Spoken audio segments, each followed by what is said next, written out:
이제 이 사람이 아주 유명한 인터뷰를 해요. 네. 내가 역사의 멍청한 연전 의장으로 남는 것은 두렵지 않습니다. 그러나 제가 권력에 굴복한 자로 기록되는 건 원하지 않습니다. 그러면 트럼프 대통령이 하라고 해도 적절한 시점이 아니면 안 할 거다라는 이 정도의 주식 버블 레벨에서 여기서 금리를 인하해서 시장의 버블을 더 키운다. 그럼 거의 역사의 이름이 블랙리스트로 남는 상황이죠.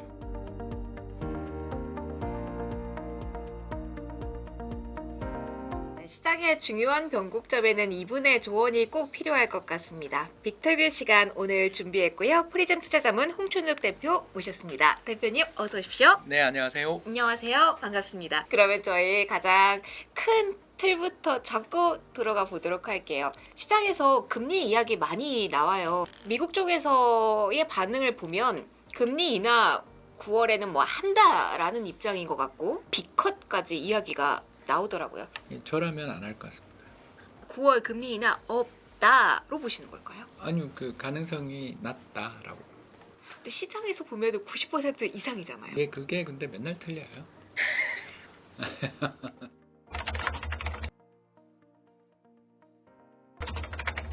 그럼 물가가 이 정도 나왔는데 박사님 분석해 보시니까 왜 아니라는 신호가 나오셨을까요? 일단 뭐 군원 물가는 오르고 있고요. 그리고 더 나가서 스티키 프라이스라고 해가지고 이제 네. 끈적끈적한 물가, 아무튼 슈퍼코어든 다든 이런 에너지를 비롯한 식료품 가격 같이 월별 변동성이 큰 물가는 빠진 건 사실인데 네. 대신 이제 나머지는 다 오르고 있더라고요. 그런 경제 상황에서 이제 금리를 인상한다 또는 인하한다 이런 걸 결정을 내릴 때 이제 금융시장의 참가자들한테 신호가 되거든요. 근데 네. 지금 미국 증시가 상당히 심각한 버블인데 여기다가 금리를 인하해서 더 주가를 올린다.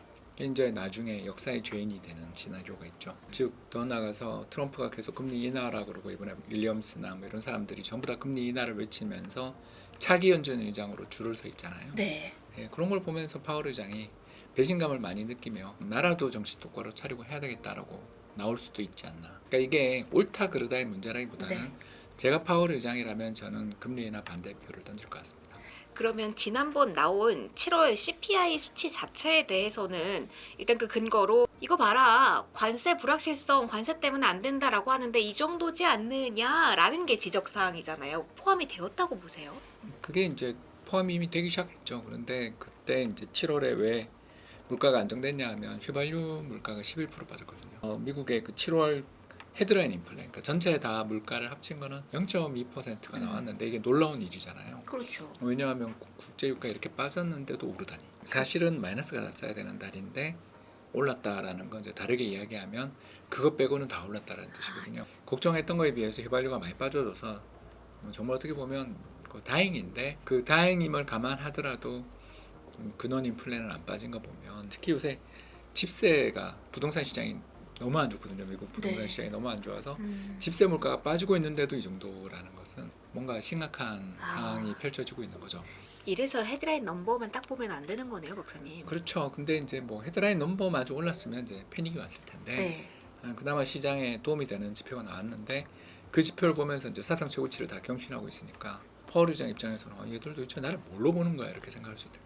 지금 PER이 뭐 23배, 24배 네. 그러고 있는 중인데 2000년 IT 버블 붕괴 이후에 지금 최고치의 PER을 가지고 또 시가총액 상위 10개 기업들이 뭐 전체 시장 절반 정도를 차지하고 그리고 개인들의 마진 트레이딩 그러니까 주식담보대출이 지금 1조 달러를 넘었거든요. 와, 그러니까 우리 돈 1,400조잖아요. 조단이네요. 예, 이 정도 되는 돈을 가지고 이제 좀 사람들이 전부 다 덤벼들어서 눈이 벌게져서 뭐 특히 밈 주식들도 막 급등하고 요새 바이오 주식들 보면 막 하루 변동성이 엄청나잖아요. 파월 의장이라는 그 자리의 무게감이 어느 네. 정도일지 확 체감이 되는 것 같아요. 해야 될 일이 진짜 장난 아니네요. 그렇죠. 그때 그 사람이 이제 2018년 트럼프가 처음에 날릴라 그랬을 때잖아요. 벌써 6년, 7년 됐는데 그때 이제 이 사람이 아주 유명한 인터뷰를 해요. 내가 역사의 멍청한 연전 의장으로 남는 것은 두렵지 않습니다. 그러나 제가 권력에 굴복한 자로 기록되는 건 원하지 않습니다. 그러면 트럼프 대통령이 하라고 해도 신호가 아니고 적절한 시점이 아니면 안 할 거다라는 예, 거죠? 그래서 이제 그 연준 멤버 FOMC 19명의 멤버 중에 12명의 의결권을 가지고 있는 그 의결권 가진 사람들이 그 압도적인 다수로 금리 인하 그러면 연준 의장도 어쩔 수는 없지만 그 연준 의장이 소수파가 되는 아주 유례없는 사건이 벌어지지 않는 한 파월 의장이 금리 인하에 한 표를 던지기는 지금 쉽지 않은 상황인 거죠. 연말에 뭐 한번 할 수는 있을지 모르지만 네. 저라면 안 할 것 같다. 이 정도의 주식 버블 레벨에서 여기서 금리를 인하해서 시장의 버블을 더 키운다. 이건 거의 역사의 이름이 아주 그냥 블랙리스트로 남는 상황이죠. 금리 인상 안 하는 게 다행이다. 지금. 저는 뭐 그러니까 10% 쪽입니다. 그러니까 시장에서 보면 거의 9대1 정도로 나뉘어 있다면 저라면 안 한다 쪽이죠. 물론 이제 제가 틀리겠죠. 왜냐하면 아니죠, 컨센서스 모르죠. 따라가는 게 네. 제일 전망치 잘 맞아요. 저희들이 그 블룸버그나 이런 데서 이제 늘 폴을 하는데 네. 그 폴을 할 때 컨센서스 보고 따라하면 제일 성과가 좋아요. 그러나 이제 그러면 저의 존재 이유가 없잖아요. 네, 그렇기 때문에 저는 이제 항상 컨센서스의 반대편에 서려는 게 뭐 이제 이상한 사람이죠. 아유, 좋으신 분이죠.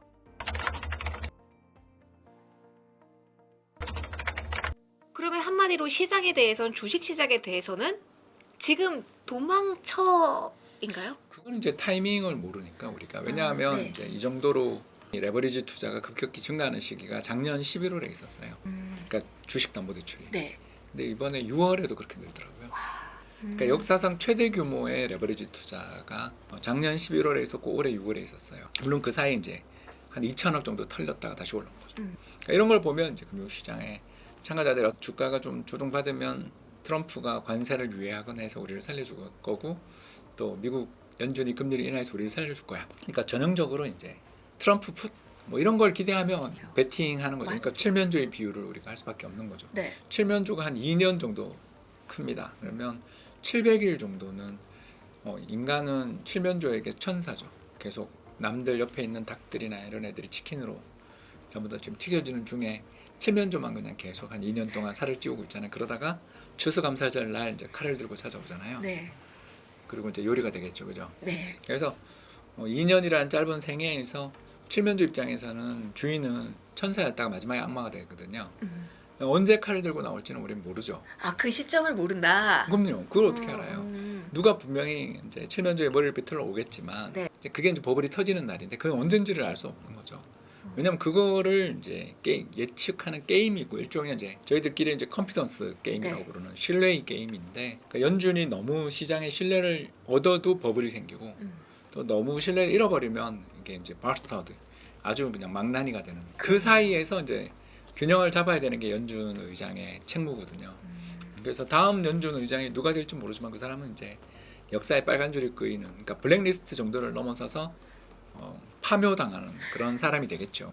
또 한 번 파월 의장의 자리가 그리고 자신의 길을 걷는다는 것이 얼마나 힘든지 생각을 하게 하는데 그러면 가장 임박한 이벤트가 FOMC의 잭슨홀 미팅이거든요. 다음 주죠. 여기에 파월 의장도 자리를 하고 전 세계 네, G20 중앙은행장들이 다 참가합니다. 참가를 하죠. 그러면은 금리의 방향성과 그 흐름에 대해서 우리가 어떤 점을 볼 수 있을지 여러 가지 시나리오 한번 박사님 얘기해 볼까요? 그러니까 이제 뭐 예전 가장 대표적인 유명한 그 모임이 2005년에 있었는데요. 2005년에 이제 그린스펀 시대의 회고라는 유명한 주제로 잭슨홀이 열렸고 그때 사람들 모인 사람들이 전부 다 그린스펀 당신은 위대한 연준 의장이었습니다라고 찬사를 보낸 다음 해에 버냉키가 임명됐고 그리고 버냉키 때 버블이 터져가지고 이제 금융시장이 붕괴됐잖아요.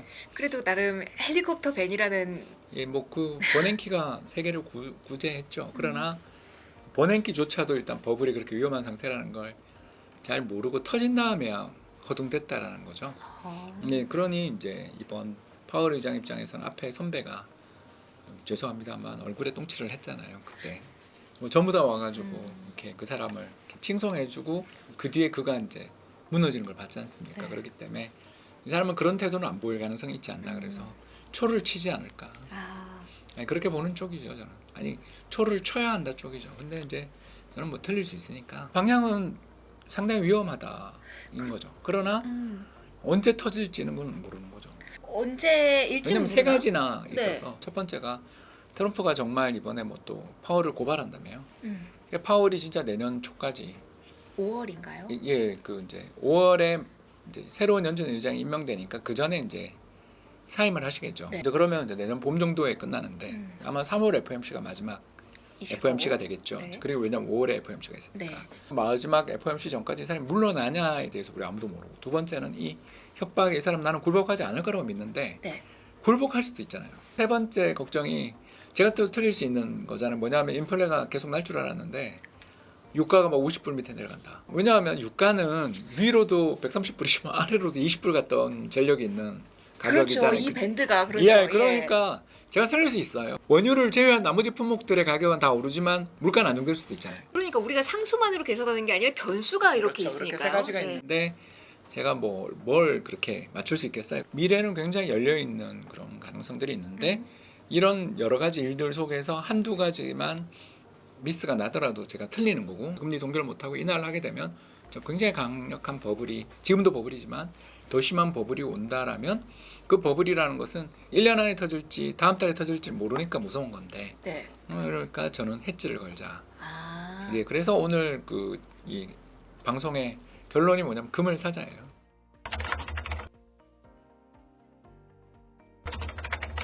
왜냐하면 파는 건 무서워서 못 팔잖아요. 우리가 어떻게 팔아요 이걸? 못 팔아요. 예, 저는 한국 주식은 중립이지만 네.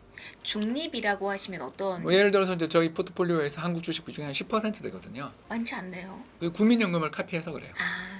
그러니까 이제 국민연금 같은 글로벌 펀드다라고 생각하고 운용을 하자는 거죠. 네. 저는 네. 그렇게 생각을 한다면 한국 주식 비중이 한 10% 정도인데 굉장히 급등했으니까 한 15% 됐을 거 아니에요. 네. 그럼 한 5% 정도는 트리밍해서 금을 사자 정도 아. 의견인 거죠. 그래도 중립까지는 보시네요. 아, 그러니까 더 갈 것 같아서. 왜냐하면 호랑이 등을 다 탔어요 지금. 강 실장 진입했다는 거죠. 진입한 지는 오래됐고요. 네. 근데 이제 이 한국 증시나 미국 증시나 요새 그 주가나 종목별 움직임 보면 살벌하죠.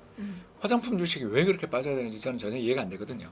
펀더멘털 괜찮은데. 내년 이걸 땡겨서 밸류에이션을 하는 거잖아요. 그렇죠. 올해 하반기 밸류에이션 누가 해요? 내년 밸류에이션으로 지금은 사는 거거든요. 네. 그게 캠피셔가 아주 유명한 이야기인데 투자자들의 미래는 18개월이다 라고. 그러니까 1년 반 정도가 맥스. 그 뒤에 일은 모르겠다. 아. 프라이싱은 1년 반 안에 터질 일만 프라이싱한다. 그 양반 말대로라면 내년에 이익이 굉장히 좋아져 보이는데도 왜 파나? 그러니까 이게 단타라는 거고 회전율이 엄청나게 올라가는 거고 쏠려다닌다라는 거고, 그리고 미국에서 이 표현을 하자면 밈인 거죠. 예, 그 전형적인 징후죠 이게. 네. 그러나 이 버블이 2020년, 21년에 2년 갔어요.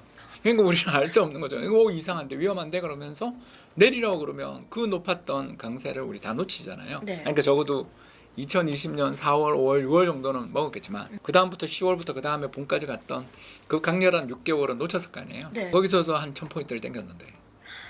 그러니까 1400에서 2400이면 그것도 엄청난 상승이지만 2400에서 3300도 900포인트였잖아요. 네, 맞아요. 그러니까 그걸 우리는 다 알잖아요. 그렇기 때문에 저 같은 이코노미스트들이 돈을 못 버는 이유가 네. 맨날 보고 있으면 밸류에이션을 보고 매크로를 보고 있는데 인플레 날 것 같은데 미연준이랑 한국은행 금리 인상할 것 같은데 장이 더 갈 수 있을까? 이렇게 저희는 생각하면서 시장에서 이제 발을 슬슬 빼는데 그때부터 시작이잖아요. 그러니까 그걸 저는 인정하는 거죠. 그래서 중립 정도가 저는 한국 주식에 대해서는 중립, 그리고 미국은 비중 확대. 왜냐하면 저기는 우리보다 빠져나오기가 훨씬 쉬우니까. 미국 장은요 왜죠? 8개월을 많이 줍니다. 기술적 분석하기가 미국이 훨씬 쉬워요. 국내가 더 까다롭나요? 우리 국내 장은 프로 중에 프로들만 하는 장이죠. 이 한국 장의 이 어려움은 네. 여러 이유가 있는데 세 가지에서 비롯되는데, 첫 번째는 기관 비중이 엄청 작아요. 국민연금 6%밖에 안 되고요. 거기다 이제 두 번째로 또 봐야 될 게 비어 있는 그 수급을 누가 채우냐면 외국인인데 외국인은 한국에 애정이 없죠. 맞지 않아요. 예, 그리고 마지막 세 번째는 대주주님들이 주가만 오르면 자사주를 매각하시고 자회사를 상장시키고 또는 매도를 하시죠.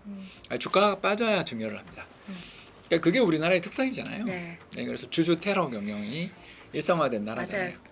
덩치는 많이 커지고 증자 많이 하시고. 아니 뭐 증자를 많이 네. 하니까 네. 시가총액은 역사상 최고치를 맨날 경신하죠.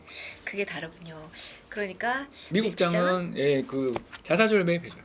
음, 그리고 내부자들 매도 이런 것도 미리미리 공개를 해야 되고요. 네. 굉장히 투명성이 차이가 크기 때문에 미국 장은 발을 빼기가 좀 가능성이 그나마 있는데 한국은 진짜 요즘 이 뒤통수가 다 피멍이 들어있어요. 하도 30년 동안 당해가지고요. 아픈 기억과 함께. 그러니 한국 장보다는 저는 미국 장이 더 낫다. 그런 입장인 거죠. 그럼에도 호랑이 등에는 올랐던 구간이라는 점도 아, 이거 몇 년 갈지 몰라요. 모르지만 지금 그래서 아까 이야기했잖아요. 세 가지 불확실성이 있어서. 이-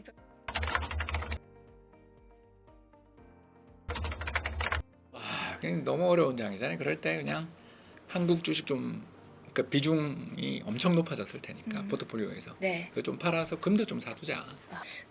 저는 박사님 하면 이 돈의 역사 반복하면서 이 히스토리를 알려주시는 게 가장 인상 깊거든요. 그래서 시장이 얼만큼 출렁였을 때 금이 부각됐는지 그 힌트 약세장 출현하면 그냥 금값은 오릅니다. 그러면은 25%. 25%요? 베어마켓. 아, 예, 고점 대비 고점에서? 직전 고점 대비 하락률이 25%가 넘었던 장이 네, 지난 10년 사이 3번 있었거든요. 네, 나스닥 기준. 예, 3번이나 있었네요. 네. 2018년 크리스마스 대폭락, 그리고 2020년 코로나 대폭락, 그리고 맞아요. 2022년 그 챗GPT 나오기 전에 대폭락. 맞아요. 그러니까 이렇게 있었고 이번에도 잠깐 23%까지 갔다 왔죠. 5월 달에. 그러니까 이 세 번의 대폭락 때마다 금값이 거의 뭐 어마어마하게 오릅니다. 왜 그러냐? 이렇게 물으면 저 같은 사람들이 좀 많아서 그러겠죠. 이게 뭐 종이 화폐로 만들어져 있는 금융시장의 어떤 저런 것들을 믿을 수가 있느냐? 저거는 그냥 전광판에 나온 잘못된 가격이라도 가격인 거고 우리는 믿을 것은 금밖에 없다. 금밖에 없다. 이렇게 생각하는 사람들이 금을 사기 때문이겠죠. 그래서 아직까지 그러면은 자산 배분을 함에 있어서 박사님 가장 안정적이고 해치다라고 할 수 있는 거는 금인가요? 이 금이 올해 또 2월에 그 발렌타인데이 때 우리나라에서만 급등했던 가격들이 지금 그때 또 저는 버블이었다고 생각하는데 네. 그 버블이 많이 지금 해소돼 있으니까 아, 뭐 그렇게 나쁜 선택지는 아니지 않나 이렇게 보고 있습니다. 그러면은 이거 살짝 궁금해요. 금에도 관세 매기게 되면 시나리오 많이 예, 달라져 뭐 버리나요? 달라질 수 있죠. 그러면 또 딴 거 사면 되고요. 근데 이제 금 말고도 비슷한 자산들이 꽤 있잖아요. 뭐 은도, 예. 은도 있고 구리도 있고 코인도 있고 뭐. 예, 근데 이제 제가 이야기한 것은 달러의 반대편에 있는 자산을 사라는 뜻이니까요. 그러니까 주식의 반대편에 있는 자산을 사라. 주식 가격이 오를 때 좀 못 오르고 네. 주식이 아주 심각한 조정을 받을 때 오르는 자산들이 좀 있잖아요. 네, 있죠. 그런 자산들이 우리에게 이제 최적의 투자 대상이 되는데 이제 그 중에 하나가 금이다 정도로 봐주시면 감사하겠습니다.